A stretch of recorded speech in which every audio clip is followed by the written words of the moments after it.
All right, now my cup runneth over with all that I had to watch last night between Potomac and Married to Medicine. So let's recap.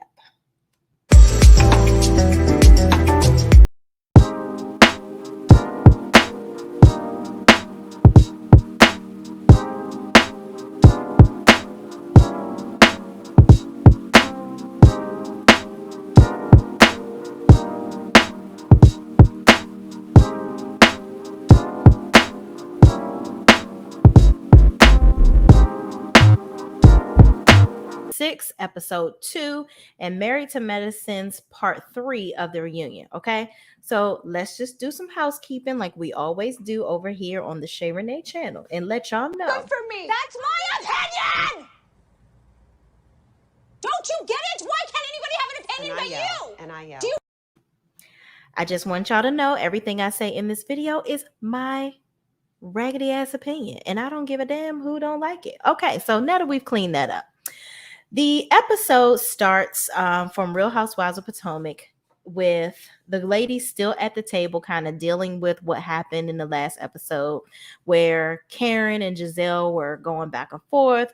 Karen said Giselle had a hot box. She was in Sing Sing, and Giselle bringing up old stuff about Karen and her taxes and all this other stuff that we already know and don't really care about. Okay.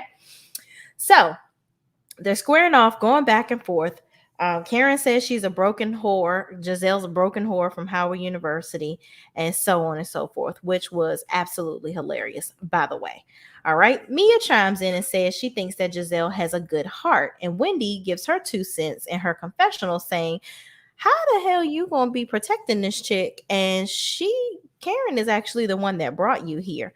But for me, honestly, I don't think that Mia was like, I don't know. I don't think that she was kind of throwing a dig at Karen per se.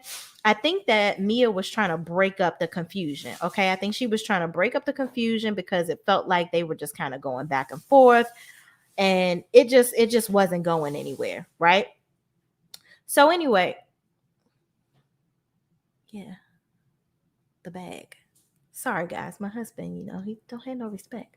But anyway, I don't really think that Mia meant any harm by what she did. I think that it's not that she really thought that Giselle had this great, overwhelming heart. I think that she just really didn't want to be sitting at dinner, don't know these chicks, and they sitting here going back and forth. So she just said something to break up the tension. Okay, that's just my opinion. All right.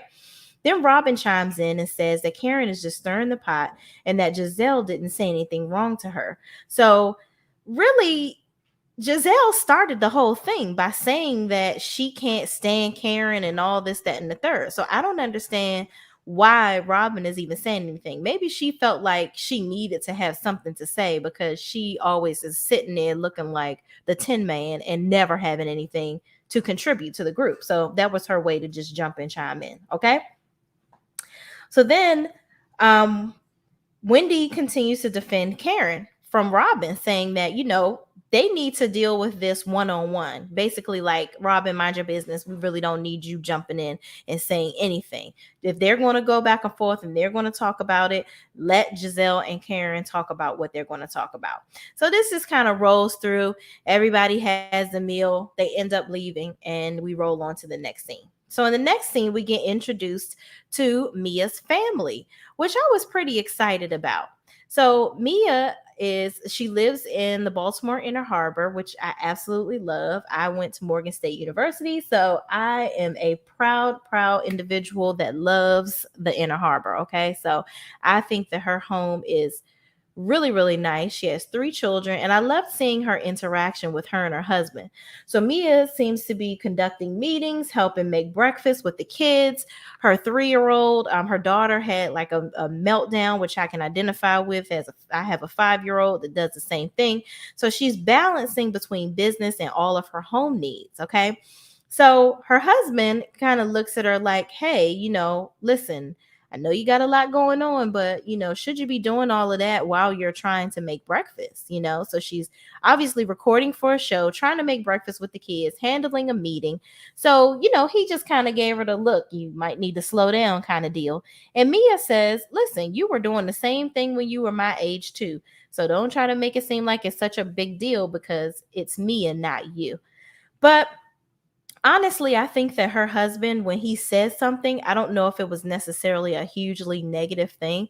He also gave her like a look of admiration, like, wow, that's my wife. I'm proud of her. She's able to juggle and do all these things. So I'm interested to see how their relationship rolls through as the season goes along. So next we see Candace. Candace is on the set of a movie. She's playing a stepmom, and she says, this role is kind of near and dear to her heart because it kind of depicts what's really going on in her life right now with her two stepchildren at the house, and then with Chris, and kind of dealing with juggling and parenting the kids together as a group.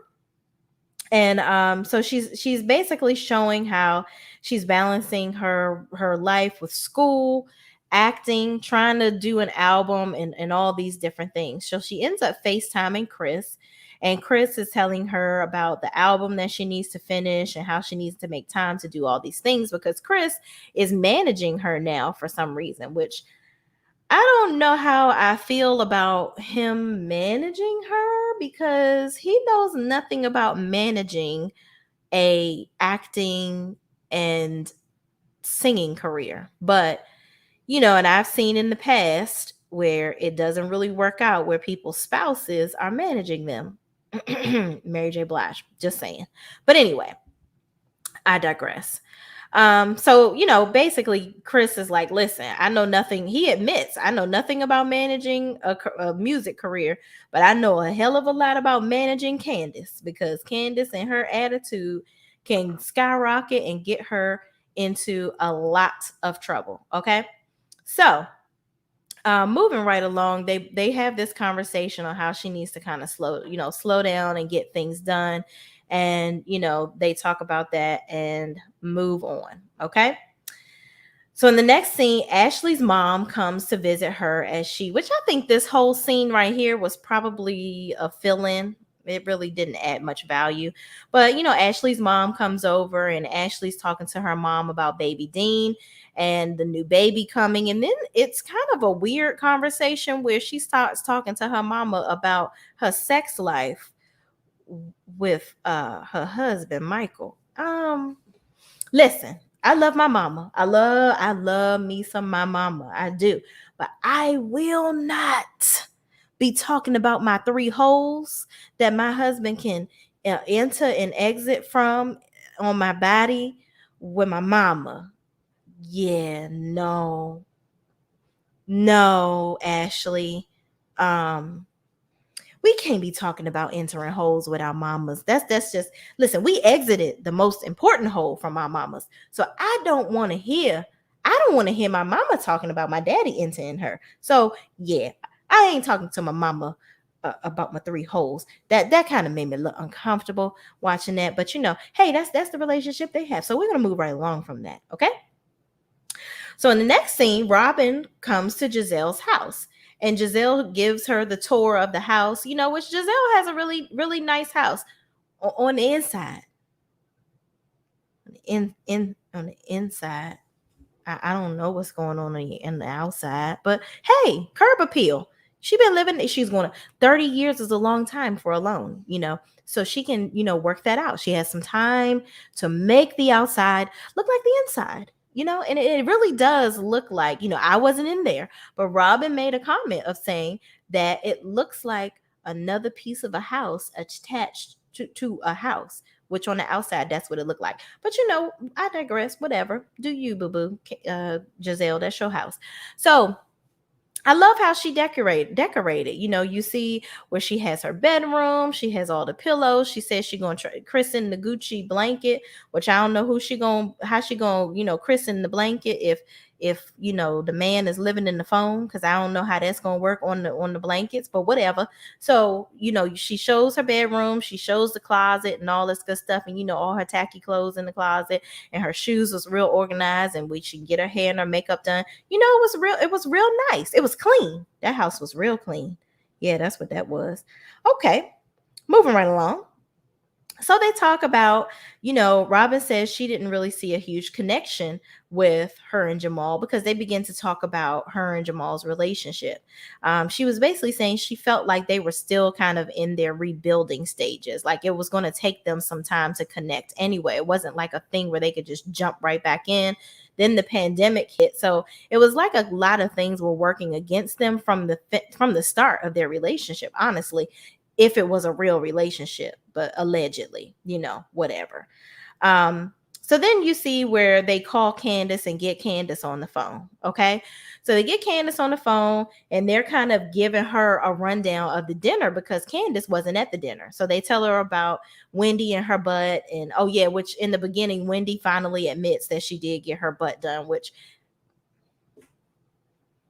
girl, you ain't had to tell us. We already knew. BBL. That's what you got. All right. Just stop lying. Everybody stop lying about the surgery. You should be proud that you have enough money to pay for that surgery. Okay. You better proudly wear that little silicone butt that you got or whatever you got injected in there because they did a good job. Okay. I will continue to say they did a very good job. Everybody been touching your ass throughout the episodes and they said it was firm and the legs match from what I've seen and what you've been wearing.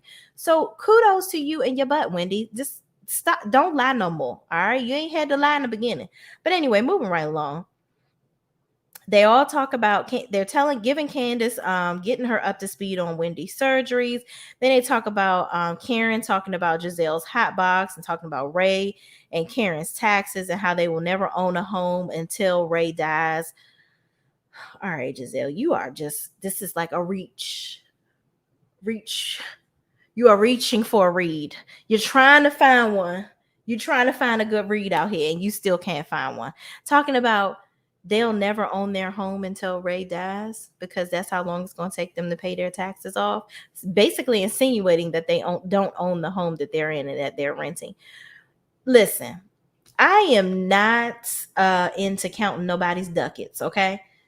Whatever you got going on, that is your business, and for me to mind mine. Okay, I don't got time to be worrying about nobody else's coins because I need to be, I'm still counting my own. Okay, and that's that on that. So, and then they talk about how Karen was talking about Juan and Robin's relationship and how they don't have a real relation, basically insinuating they don't have a real relationship and that they really not gonna get married. So they talked about that, and then they all kikied about it and move right along. Okay. Next scene shows Karen and Ray making up their bed, and then it goes into showing they did a little reach back of last season where apparently Karen made a comment about her getting off on her pillows. So they showed the pillows, which I thought that was absolutely hilarious. Production, you guys sneak in some little comical events here and there. So Karen begins to tell Ray about the event at Wendy's house, and she feels bad about how she kind of went real hard on Giselle talking about the Sing Sing thing. Basically how she had, this is alleged, but apparently Giselle had a brief stint in a crazy house before she married Jamal, but she still married him. I think she was like going through a stint of depression because he was constantly doing whatever. And this is all alleged. Okay. I don't know if this is true, but that was where the Sing Sing comment came from. Okay. So moving right along, Karen is talking to Ray about what happened. She's saying she wants to have a love event so she can show love. It's around Valentine's Day, wants to get everybody together so that basically she can show, talk to Giselle and be like, you know what, I'm sorry for, really going ham on you and carrying you the way that I did and really, really showing you how to read because you didn't know what you was doing. I was trying to give you a free lesson and you didn't take it. And it was at your expense. I'm sorry. But I love you. I'm gonna have this event to tell you, this is out of love that thou shalt not come for me. Okay. So that's that on that. So she sends out messages to get everybody to come, and she tells, and Ray says, yeah, I think this is a good idea as long as we ain't got no mess up in here because I ain't got time for that. I'm old and I ain't got time. All right. So everybody gets their messages. Giselle and Robin, for some reason, decide that they're not going to come and whatever. They miss out on the festivities. Okay. So moving right along, in the next scene, Wendy's sister and her mother come over to her house. Wendy shows her mom her boobs, and her mom sits down at the table and announces to them that they have until December to pay for her boobs because now she wants a boob job, and she also wants them to pay for it. I don't know if that's how they do it in Nigerian culture, but in black, regular black like me, no. You want your ass and your boobs done, mama? You gonna pay for that? Because last time I checked, you got a checkbook. You can pay for that. I'm just saying. But Wendy, hey, you and your sister, if y'all want to, you getting these Bravo checks. Your sister a real doctor. You know, y'all y'all do what you got to do. Hey, if Eddie like it, you love it. All right. But anyway, then Wendy goes on to talk about how her, being a professor is just really not her deal. She's really not passionate about it. And then she pulls out these candles. I guess she's going to go into these this line of home goods, things like that. Her mom says she supports her, but Eddie doesn't really seem like he's sold on the idea because it kind of feels like, and I'm kind of sensing it too, if you're a person that has done business, and Wendy is not, she's done political commentary and she's, been a professor. That's totally different from running a business. It's way on the opposite end of the spectrum. So with Eddie being in business, he doesn't really think that she's taking it serious. And a lot of times I can see where he's coming from because I feel like Wendy is just kind of grasping at straws and trying to find something to do to validate her not being at Johns Hopkins so that she can really live out her dreams. And you need to have something as a backup because if these RHOP checks don't come in anymore, you still need to have a backup if you decide not to do that job. So I think Eddie's trying to think about that, and he wants her to really keep her eye on the prize and know that they have a family to take care of, and her big dreams also need to fit the big bills that they both have. And that's that on that. So moving right along, Karen visits Ashley and sits down with her to talk about the dinner at Wendy's house. Ashley opens the door, talking about putting her placenta in some pills. Child, I don't know. Whatever. Ashley, do you? I heard people put it in smoothies too. Oh, I don't know. It came out of me. It comes out of you, but something about eating your whatever. Anyway, Ashley asked Karen what does she mean by sing sing, basically, when she was talking about Giselle. Karen pivots around it, doesn't really say anything about it, and she says, "Well, it was just a clever little joke, and it fit right in. And I realize it's a jail in New York or something like that. I didn't really mean anything by it." Karen, you know what sing sing means, but I guess she's like, you know what? I didn't drag this heifer from Hampton University back up here to daggone DC, child. I'm gonna just leave her ass alone. And that's that. Dean wakes up, he cries. Karen dips out because she's like, I ain't about to be dealing with no crying babies. My daughter is in her 20s. I ain't had to deal with no baby for so long. I'm done. So that scene ends. Next scene shows Giselle and her girls, which just can't nobody read Giselle. Well, only person that can read Giselle better than Karen, maybe not better, but just as good as Karen, is her girls. Okay. Especially that daggone Grace, because Grace is gonna be like, no, mom, you're BSing us. And I'm not here for it. I don't care if these cameras are here. I don't care if granddaddy's here or daddy. I'ma read your ass because you be lying. And that's Grace is like, put some respect on my name. So Giselle's talking to the girls about relationships because Grace is getting ready to go to college soon, and her sisters are not too far behind. And Giselle's talking about how she'll be an empty nester before she turns around, and she's telling them, don't date rappers, don't date basketball players, don't date this person, that person, and they're looking at her like, I know the hell you ain't talking. You need to listen to your own advice. You don't know who to date, so you can't tell us who to date. And they basically said that in so many words. And I thought that was so hilarious because those girls, they just don't have no cut cards when it comes to their mama. I'm just saying. So anyway, in the next scene, everyone arrives at Karen's house, okay, for the love party. Everybody sits down in the living room, and Candace is the last to arrive. They have a little Karen and and Candace have an interesting introduction where they have a mini back and forth, not nothing heavy, but they talk about how they need to have a conversation alone after that. They're open to having the conversation because Candace is still a little butthurt over last season with, whatever happened with Monique, where she feels like Karen didn't take her side, basically. Which, listen, Candace, just grow the hell up. Y'all on the damn show together. You got your check. Move on, girl. Let it the freak go. It's really, but anyway, hopefully they'll explore that further in the season. Okay. So hopefully, as they explore it, they can move forward. Obviously, Giselle and Robin decided not to attend. So when Mia is sitting down and they're all talking, and Candace brings up, hey, I heard what happened at Wendy's house, and you were calling Giselle this and that and the third. And Karen says, listen, we're not going to sit here and talk about what happened between me and Giselle. We're not going to go back and forth. We're just going to move on from that, and this is a love event. We're not trying to do that.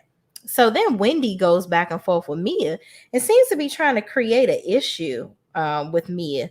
I don't know what's Wendy's problem, but she seems to find some kind of way to go back and forth with Mia. Like, I don't know if maybe Wendy is jealous of Mia, or she's trying to stick it to her because she's the new girl and she feels like they did that to her in the past. So she wants somebody else to feel the same way that she did. I don't know, but it's giving you tried it, okay? And Mia gives it right back to her. And she's like, listen, you don't want me to put my hands in your face. Keep your mouth out of my business. Okay. And that's that on that. So they move on from that. Wendy is sitting there and they're talking about, because Mia seems to have swiped her hand in her face, and they're talking about how that really doesn't go well. So they don't need to be doing that. Okay. So Candace, I guess she had a little flashback from the winery place, and I digress. So anyway, they all seem to calm the situation, and then they move into the other room where they begin to play the newlywed game. Wendy and her husband win the game, and Mia and her husband are not far behind. But I found some interesting things that they learned about each other. Apparently, Mia and her husband having sex in Waffle House bathrooms, and she might be a stripper. I mean, well, that's what everybody's saying. They said they met at a strip club, but Mia was a bartender. But now Wendy talking about, oh yeah, you were a stripper. Okay, so now everybody gonna assume Mia was a damn stripper. We're going to see how this goes. Apparently, this is going to be like a back and forth thing throughout the season.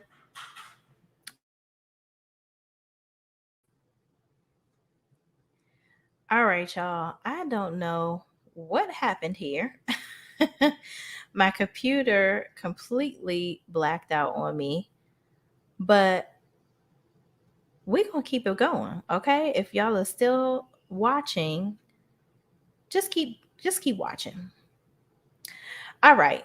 Anyway, moving right along, as I was talking about transitioning from Real Housewives of Potomac now into Married to Medicine. Okay, so let me pull up my notes on that. Now, Married to Medicine, I feel like it didn't really need 3 episodes. Okay, I feel like they could have just ended that in the second episode. All right. Because basically, the whole time they were talking about Scott and Contessa's relationship and how Scott was just really lying the whole time. And I feel like the men did all that they could to protect him.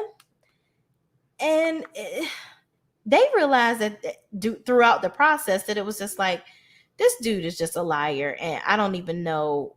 I can't even say anything else. I feel like Curtis made up a good point. He made a really valid point at the beginning. He was saying that, they should never give up on each other, and clarity is exactly what they need in their relationship.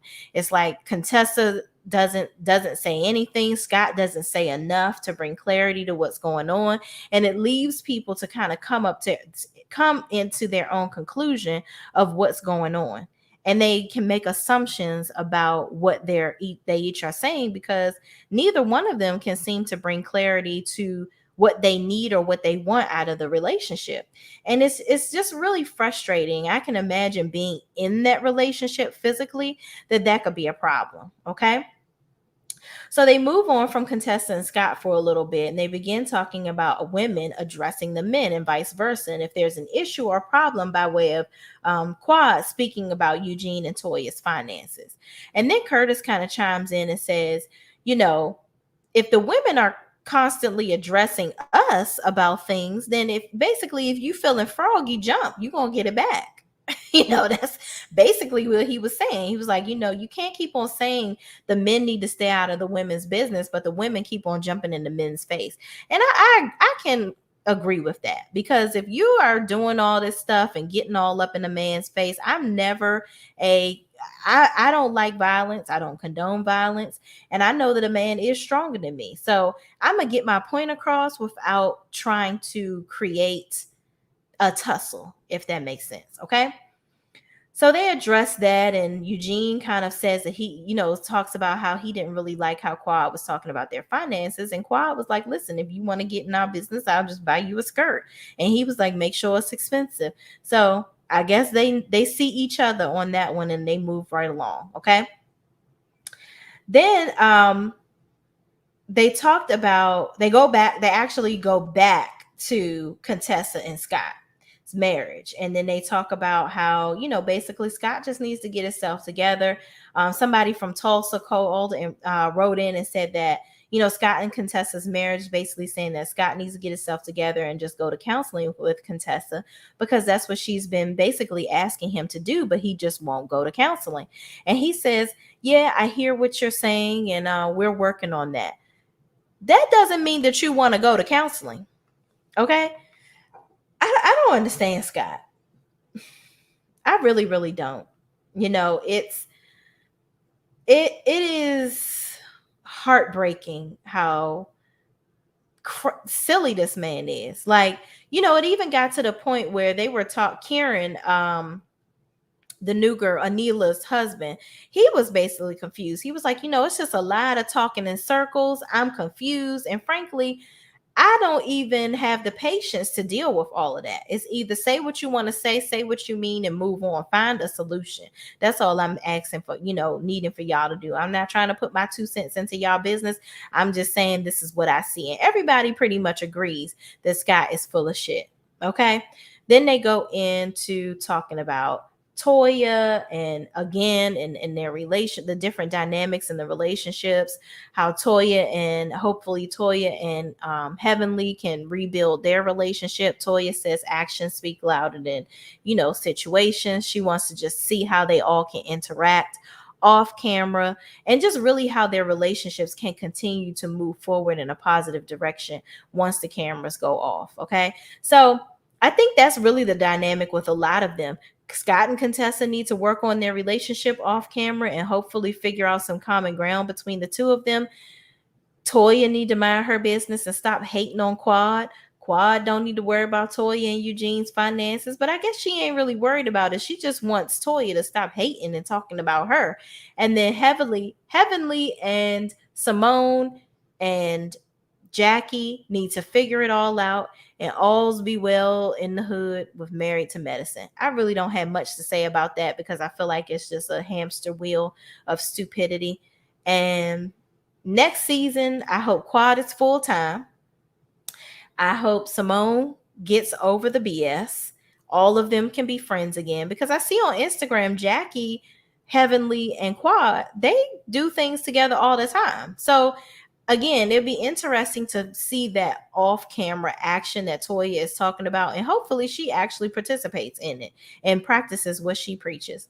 So anyway, thank you guys for watching. I will be coming back on to talk about Below Deck tomorrow. Please don't forget to like, comment, and subscribe, and hit that notification bell so that you know when I'm going to come back on and talk about your favorite shows that you like just as much as me. And don't forget, let's sip that tea together, y'all. See you next time.